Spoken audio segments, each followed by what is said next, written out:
Pemerintah dan DPR terus membahas revisi Undang-Undang Nomor 34 Tahun 2004 tentang TNI. Dalam rapat kerja bersama Komisi 1 DPR kemarin, Menteri Pertahanan Syafri Samsudin mengusulkan agar ada 15 kementerian lembaga untuk dapat dijabat oleh TNI aktif. Dalam undang-undang sudah tercantum 15 institusi yang bisa diduduki oleh prajurit aktif TNI.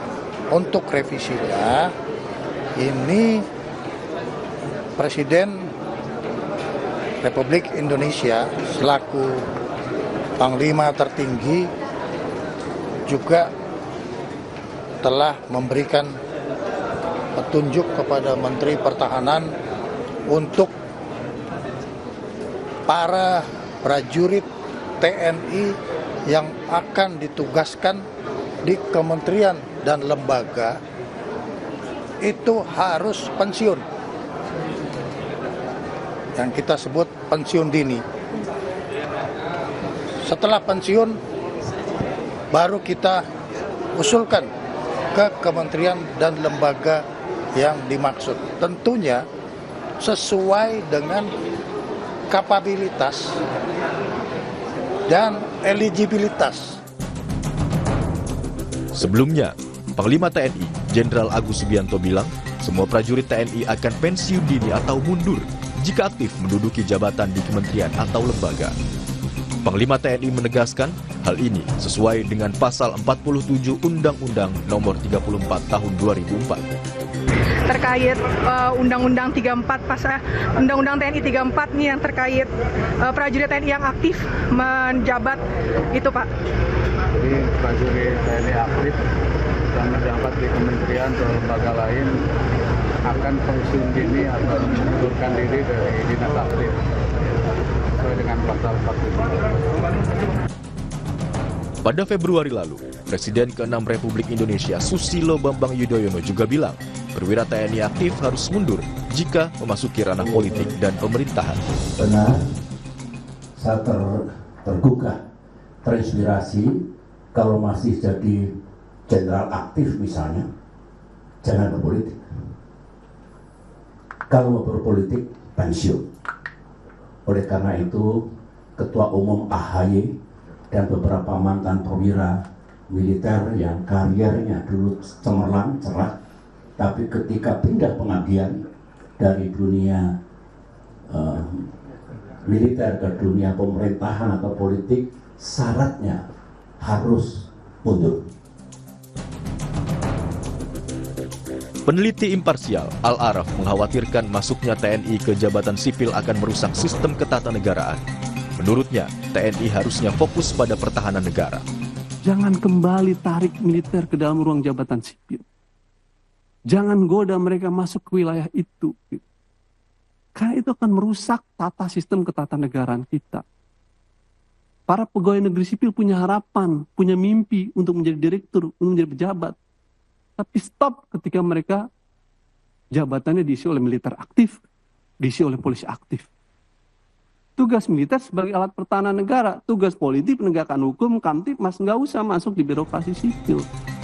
Memang dibutuhkan kehati-hatian dalam revisi Undang-Undang TNI. Selain itu, perlu pertimbangan yang matang dalam menyusun aturan yang memuat tentang penempatan prajurit TNI aktif di ranah sipil. Tim Liputan, Kompas TV.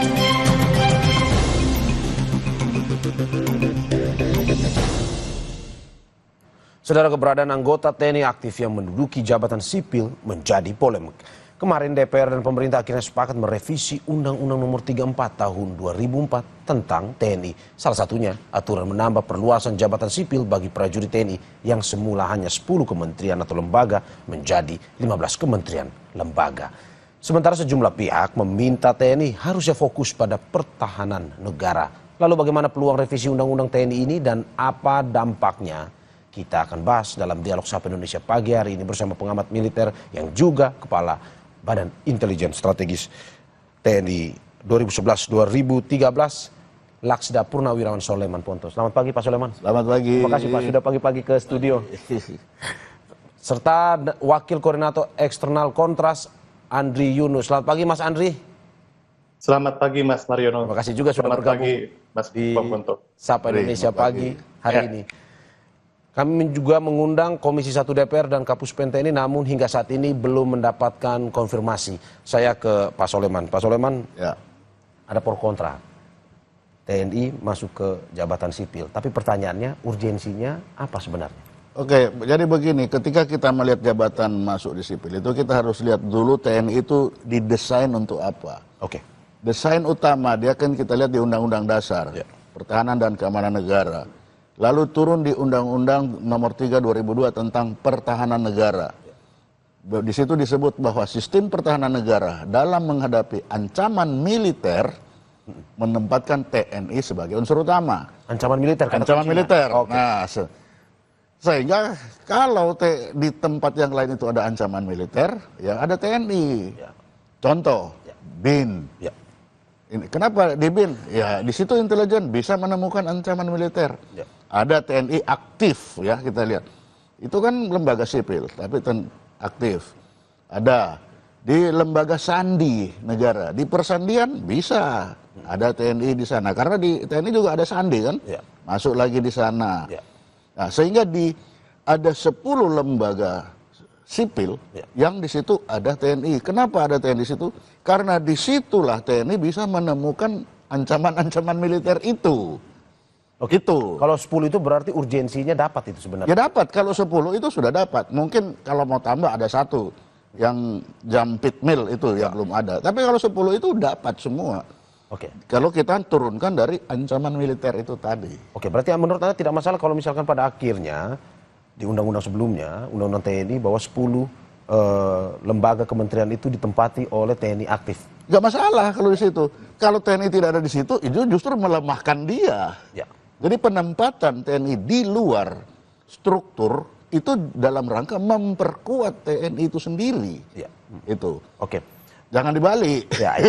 Tapi bagaimana menanggapi pernyataan Panglima TNI yang mengatakan bahwa ya TNI harus keluar jika menempati jabatan di kementerian atau lembaga tersebut? Ya itu kan beliau berbicara dengan landasan Undang-Undang 34 yang sekarang. Ya. Bahwa di luar 10 itu ya harus mengundurkan diri semua. Ya, ya, ya. Ya. Ini sebuah pernyataan tegas dan positif juga dari Ya itu, Panglima. Ya? melaksanakan undang-undang itu tadi. Ya, ya. Jadi undang-undang itu sudah 10.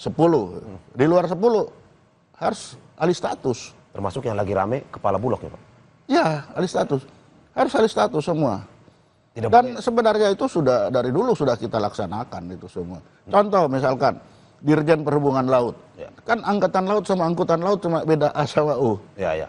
Tapi mengundurkan diri dari waktu itu Laks dan Sunario, begitu pindah menjadi Dirjen Hupla, mengundurkan diri dari status militer, dia menjadi sipil. Nah, kenapa? Nah, ini ada kenapa. Ya, ya. Pengunduran diri ini, misalkan contoh paling bagus itu ya Dirjen Hupla. Ketika dia masuk ke Dirjen Hupla, dia harus wajib menjadi PNS, ASN. Kenapa? Karena dia akan mendapat status sebagai pejabat penyidik pegawai negeri sipil. Pegawai negeri sipil. Ya. Nah, kalau dia berstatus militer, ya bagaimana dia mau jadi penyidik? Penyidik militer hanya ada di dalam struktur TNI. Ya. Nah, contoh kedua, Bakamla. Orang lihat Bakamla ini apa? Kita taruh dia sipil.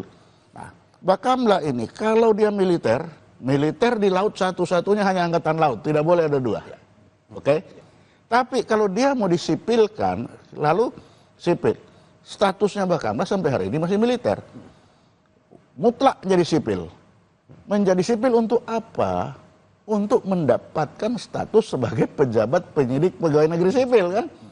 Nah, untuk mendapat PNS, pegawai negeri sipil, dia harus pegawai negeri sipil kementerian mana? Ya, ya. Sehingga harus ada di satu kementerian. Tidak boleh berasal dari ini lagi ya? Ya tidak bisa.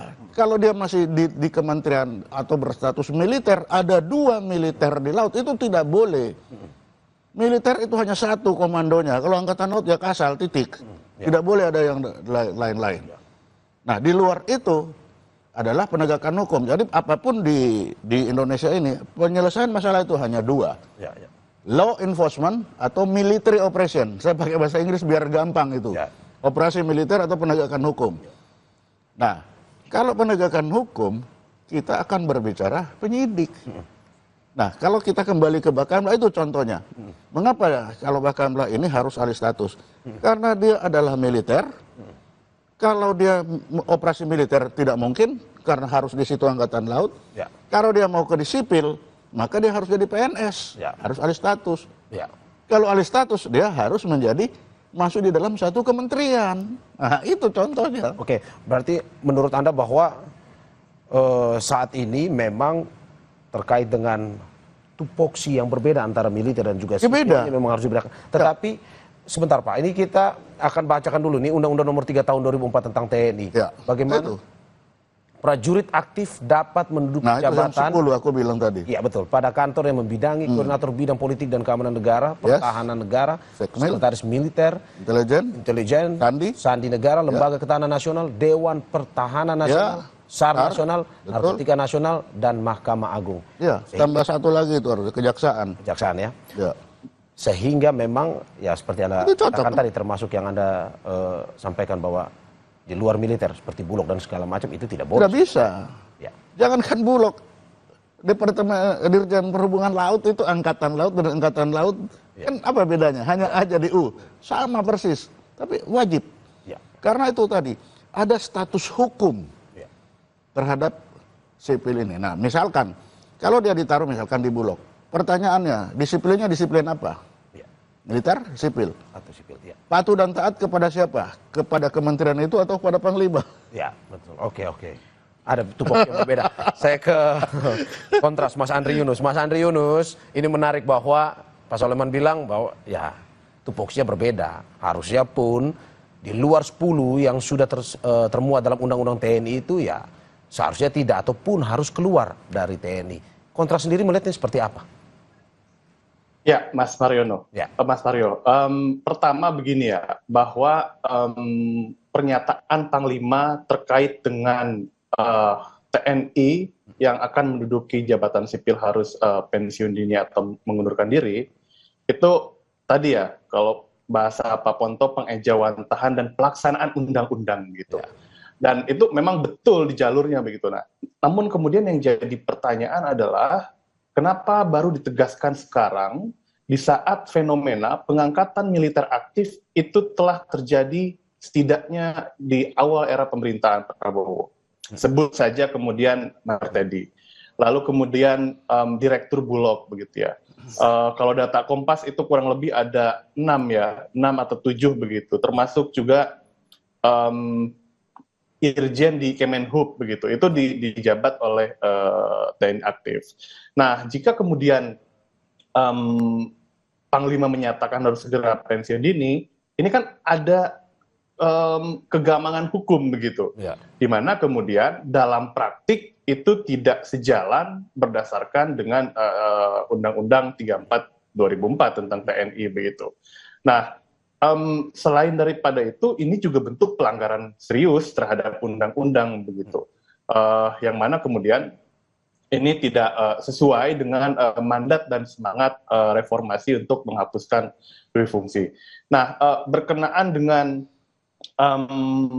TNI menduduki jabatan sipil ya, betul bahwa di 10 lembaga tadi menurut hemat kami itu sudah lebih dari cukup.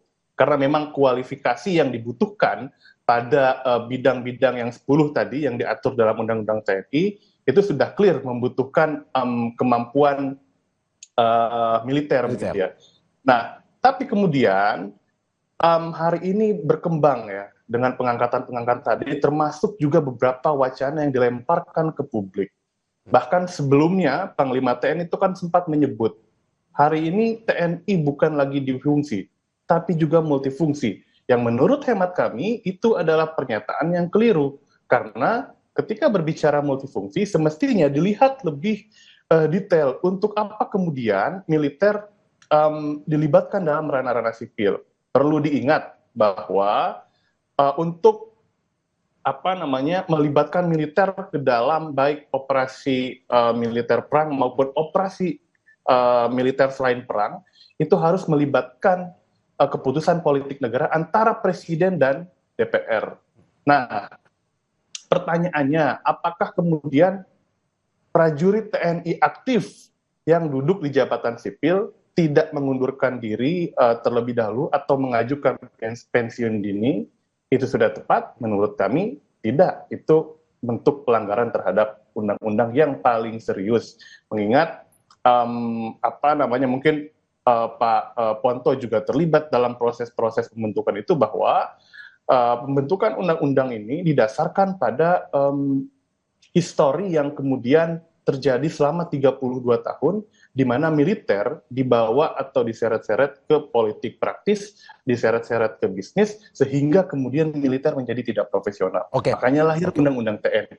Oke, Mas Andri, apa yang sebenarnya ditakutkan oleh Kontras kalau misalkan pada akhirnya TNI menjabat atau menduduki jabatan di luar 10 kementerian lembaga yang memiliki pertahanan ataupun militer? Ya, pertama, ini berpotensi mengacaukan merit system di instansi sipil. Dalam beberapa konteks tertentu, di instansi sipil itu kan membutuhkan keahlian khusus, begitu. Sehingga kalau misalkan militer masuk ke sana, apalagi di luar dari yang 10 sebagaimana diatur di undang-undang, itu akan tidak kompatibel, begitu. Itu pertama. Masih berkaitan dengan merit system. Para ahli-ahli di bidangnya di masing-masing instansi sipil yang semestinya menduduki jabatan-jabatan strategis untuk menyusun kebijakan, ini menjadi terancam ketika kemudian militer atau TNI masuk atau menduduki jabatan-jabatan sipil tadi. Yang kedua, tadi juga sempat disinggung, ini berkaitan dengan berpotensinya loyalitas ganda. Ketika ada satu kebijakan di instansi sipil, ada militer yang menjabat setingkat dirjen misal, yang jenderal aktif begitu, menterinya menteri sipil, ini ketika kemudian akan mengambil keputusan, lalu bertentangan misal dengan urusan-urusan militer, si prajurit aktif militernya nanti akan loyal kemana begitu? Apakah ke menteri atau ke panglima? Itu kedua. Yang ketiga, menurut kami yang paling serius adalah ini akan melemahkan profesionalisme TNI, begitu. TNI atau militer kemudian dilatih untuk berperang, menjaga pertahanan begitu, sehingga kalau dilibatkan ke dalam ranah-ranah sipil yang tidak ada sangkut pautnya dengan tugas militer, ini justru akan mengancam kita semua, akan mengancam saya, akan mengancam Mas Mario sebagai warga negara, karena akhirnya militer tidak fokus menjaga pertahanan gitu, tapi kemudian malah mengurusi urusan-urusan sipil. Selanjutnya yang keempat, kita ada track record 32 tahun era Orde Baru, di mana doktrin dui fungsi ABRI kemudian diberlakukan begitu ya. Yang pada saat itu sendi-sendi demokrasi dan bernegara itu tidak jalan. Ya. Nah, yang kami khawatirkan lebih luas adalah mengenai bagaimana kemudian dui fungsi ABRI ini kembali terjadi, sehingga menyebabkan adanya pembatasan-pembatasan terhadap hak kebebasan berdemokrasi maupun berekspresi. Itu. Oke, saya ke Pak Soleman. Pak Soleman, dijawab oleh Mas Andri. Mengurangi profesionalisme TNI. Apakah betul sebenarnya? Dalam arti bahwa mungkin saja penempatan TNI ini ingin lebih mengoptimalkan kerja di kementerian atau lembaga tersebut, melihat juga dengan kemampuan dari... Kalau kita lihat dari sisi TNI seperti itu. Ya. Tapi jangan lupa di lembaga kementerian itu, ya seperti saya katakan tadi, mereka di sana ada membutuhkan kompetensi-kompetensi, misalkan sertifikasi. Ya. Contoh, ketika dari Angkatan Laut contoh ya, saya kepala kamar mesin, mau coba atau mau bawa sampel air laut, saya ambil aja ini sampel air laut, bawa untuk ke pengadilan. Tapi kalau kita untuk ke pengadilan tidak bisa seperti itu. Pengambil sampel air laut itu harus bersertifikat. Ya, betul. Nah, kapten kapal di Angkatan Laut bisa kita bawa kapal, coba ke sipil. Nggak bisa karena harus ada ANT. Ya. Jadi ada sertifikasi yang yang harus dipenuhi di sana. Sehingga kalau itu tidak dipenuhi nanti mengurangi pekerjaannya dia sendiri terhadap lembaga itu. Ya, betul. Nah, kan ini kita jangan mikir sekian puluh tahun lalu, tapi sekian sekarang ini di lembaga-lembaga sipil ini ada sertifikasi. Kita contoh lihat pada kasus Sambo, membuka CCTV saja, ya kalau kita di Angkatan Laut biasa buka aja, ambil kita ganti, tapi ternyata nggak bisa kan, harus bersertifikat. Membuka DVR itu harus orang-orang bersertifikat. Ada pelatihan khususnya. Iya. Lah kalau kita taruh tentara di situ, lalu mengerjakan itu, bagaimana? Mau disertifikasi tentara. Lah kalau tentara disertifikasi, ya dilepaslah pangkatnya, alih status menjadi sipil. Jadi kalau memang si tentara ini dibutuhkan di situ, memang pertanyaannya dibutuhkan karena militernya, atau karena kapabilitas sebagai manusia, sebagai saya. Ya kalau sebagai militer, ya harus di tempat itu memang apa butuh militer, misalkan BIN. Nah, tapi kalau tidak butuh militer dan dia memang dibutuhkan kapasitasnya dia, ya alih status. Ada tempat alih status. Nah, seperti itu. Contoh paling bagus lagi, yang banyak orang tidak lihat hanya Bulog. Kenapa nggak lihat Bakamla? Bakamla itu isinya militer semua. Lah kok bisa militer di situ? Padahal Bakamla tidak diatur dalam undang-undang itu. Lah, saya pernah bikin tulisan 3 tahun lalu. Berhentikan dengan hormat semua personil militer yang ada di Bakamla. Lah karena dia sekarang melaksanakan penegakan hukum juga nggak bisa. Dia militer. Lah ngapain dipelihara di situ terus?